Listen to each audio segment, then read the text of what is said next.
Ladies and gentlemen, boys and girls, he, she, stays, and them, welcome back to Misma Passion, YouTube's premier channel about all things women's football. And the second day of the Women's World Cup has just wrapped up, and without further ado, let's get into the three matches that were on show today. The proceedings began with a very gripping match between Nigeria and Canada, with both teams lining up in a 4-2-3-1, which suggested that they were both very balanced and they were both going to go for the win here. And it was a very entertaining match, to say the least, and it is just a very big shame and pity that eventually the final score ended up 0-0. At the same time, it is that same scoreline that does reflect the level of competitiveness that was featured throughout this game, which was underlined by a lot of tackling and a lot of attacking from both teams, which was exemplified by Ashley Lawrence, who was the bane of the Nigeria defense, as she came again and again throughout the entire game at the defense, causing a consistent and constant threat to the defense of Nigeria, but was unlucky to get something out of the game in the end.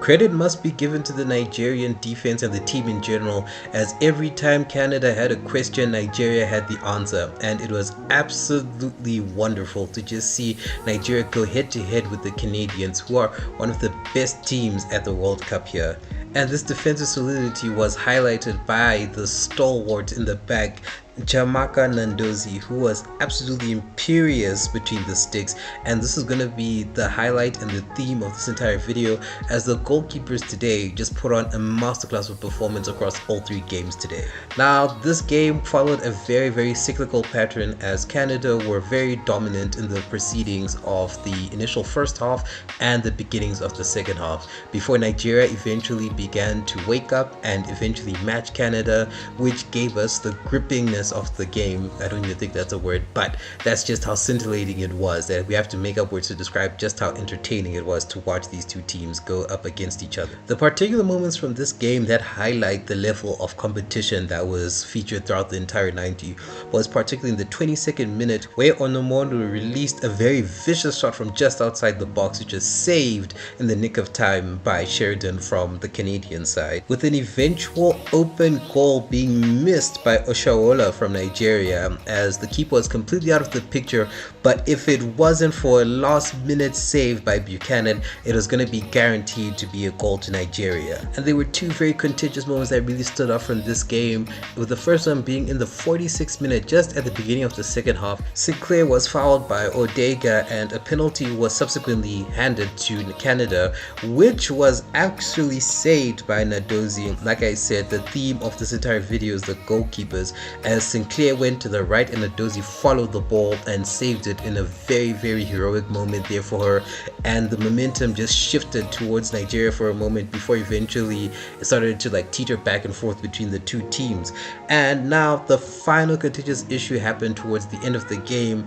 where an initial yellow card was given to Deborah Obiadun of Nigeria before, after a VAR review, was eventually upgraded to a red card, which means that she will miss the next game for Nigeria against Australia. So hopefully Nigeria have a way to navigate without Obiadun, because I personally think that in this game she performed very well and her presence might just be missed by Nigeria. But overall, based on the two games we've seen from Group B, it is definitely the group to watch here, as all teams are going to be going for it. Australia already in the leads, Nigeria and Canada with a point, and Ireland on 0, but with also their own point to prove here. So Group B, in my opinion, is definitely one of, if not the group to watch going forward in the tournament here. But it's a very good start to the tournament for these two countries. They have shown that they're equally hungry for qualification out of the group stages, and it's just a matter of time before we see which of those two nations goes through. It could be both of them, it could be none of them. It's all just a matter of time. Now on to the next match. It was the debuting Philippines versus Switzerland here, with the Philippines lining up in a 4-4-2 and Switzerland lining up in a 4-1-2-1-2, which suggested that Switzerland was going for a more balanced approach, whereas Philippines were going for a more gung-ho and attacking approach, which was absolutely highlighted in the first 25 minutes of the game, as the Philippines completely smothered, overwhelmed, and dominated Switzerland, which was underlined by their continuous long balls and crosses into the opposing half in the hopes of getting something out of that, which they actually did in the 21st minute, where they scored a goal, but it was eventually chalked off for being offside.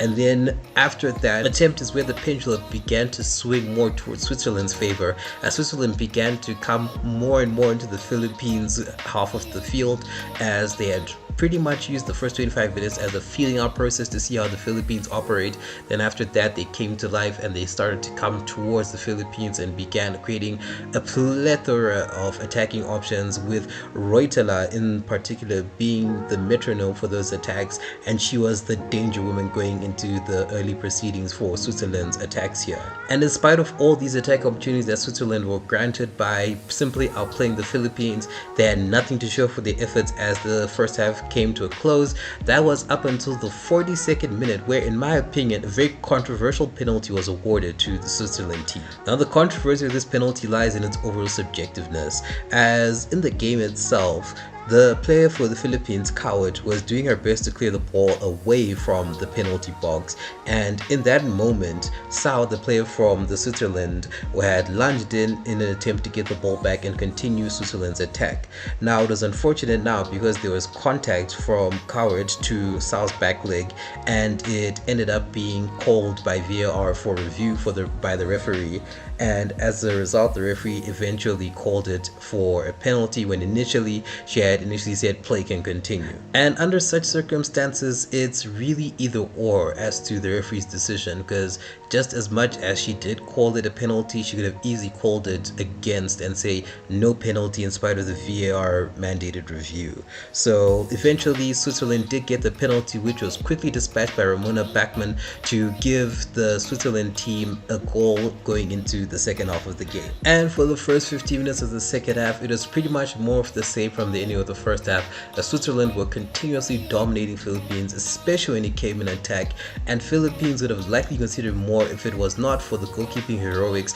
of their goalkeeper McDaniel. Now McDaniel made a flurry of saves throughout this entire game, and in my opinion, just like Nadozi, she was the player of the match or the MVP for this game against Switzerland. And this was pretty much highlighted in the 63rd minute, where even though she conceded a goal, McDaniel conceded from the fact that the ball just happened to land from a scuffle onto the feet of the Switzerland player Piubel, who happened to convert the ball. But prior to that, she had made 3 fantastic saves and kept the ball out, with 2 of those saves coming from very close range. So massive credit goes to McDaniel here, as well as the other defenders from the Philippines who did their best to keep the ball out and kept on fighting throughout the rest of the game. And the fight continued even up front, as eventually towards the end of the game at the 75th minute mark, the Philippines started to take more control in attack as they started to progress with a wave after wave of attacks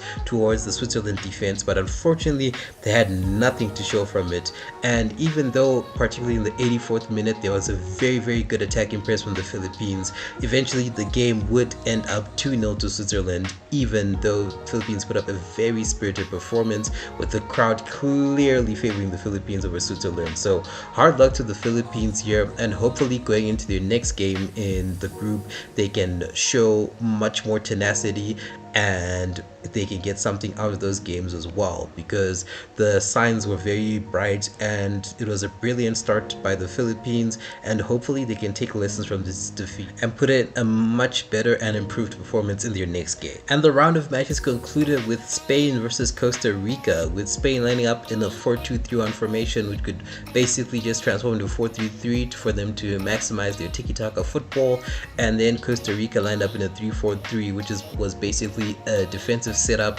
with the opportunity for attacking on the counter, just because it's Spain and Costa Rica were definitely the least favorite team going into this game. Now you won't find it a surprise to hear that throughout the entire game Spain basically dominated Costa Rica basically from the word go. Just a fun little fact here, in the first 10 minutes of the game Spain already completed more than 100 passes already, so that just goes to show the level of dominance that was featured in this game. In the 8th minute alone, by the 8th minute alone, Spain had created 4 4 good attacking chances which had yet to be converted. And in spite of Spain's attacking prowess in the beginning of the game, Costa Rica had the answer as they were putting on a defensive masterclass, which was just highlighted by an opportunity by Paraguelo which could have gone in, but she was shut down emphatically by Villalobos from Costa Rica. This defensive prowess by Costa Rica would unfortunately be undone in the 20th minute as a very low cross from Esther Gonzalez was converted by Del Campo from Costa Rica, which made it an own goal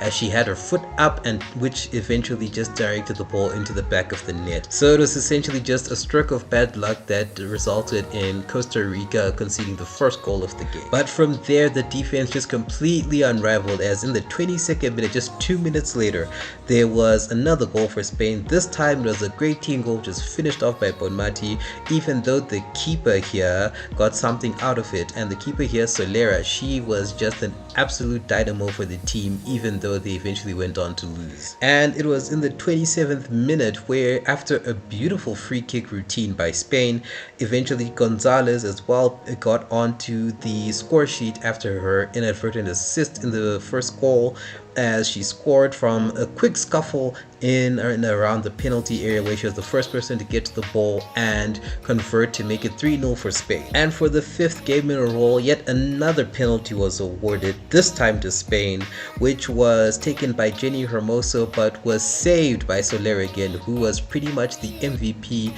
for Costa Rica and again, in my opinion, for this game, as she went on to make a flurry of saves not only in this first half but even in the second half. And this second half was pretty much the Costa Rica show, as even though they were down, they were not out, as they continued to come at Spain with any opportunity that they had. And Spain, even though they were dominating possession and were having the lion's share of attacking opportunities, they could not get past Solera in spite of their opportunities and chances to do so. And this was highlighted early in the second half itself, as there were great defending showcasings by Costa Rica, which was highlighted by the 3 consecutive and successive blocks made by Elizondo. And of course, in the 55th minute, Solera came to the rescue again for her team as Paraguelo let off a very powerful shot that would have gone in if it were not for the reactions and reflexes of Solera. And it was this save that was the first of 3 excellent saves made by Solera that were of particular highlight, as soon in the next minute she was attacked by the Spain national team and made a very good save after a very good shot from Olga. And in the 57th minute she saved again from a very good set piece situation as Spain had won a corner, and again Solera was the MVP for Costa Rica, and the game eventually ended 3-0 to Spain. But overall, this day's proceedings of matches was dominated by the goalkeeping heroics of the respective keepers that we've mentioned in this video. And apart from that, something else to note is that finally Switzerland got their first win under Inka Gring, so that is a very good thing for the Swiss ladies, and it takes a whole lot of pressure off of their shoulders, as like I had mentioned in the definitive guide to the World Cup edition video that we released just a few days ago. Switzerland had not won a game under Inka Grings yet, so this is a very good start for them. And for Costa Rica and the Philippines, just like Ireland, they put in a very good spirited performance, which was very deserving of something. So hopefully in the next 2 games for these teams, they can come away with a few points and if possible even exit the group stage into the knockouts, because they have put in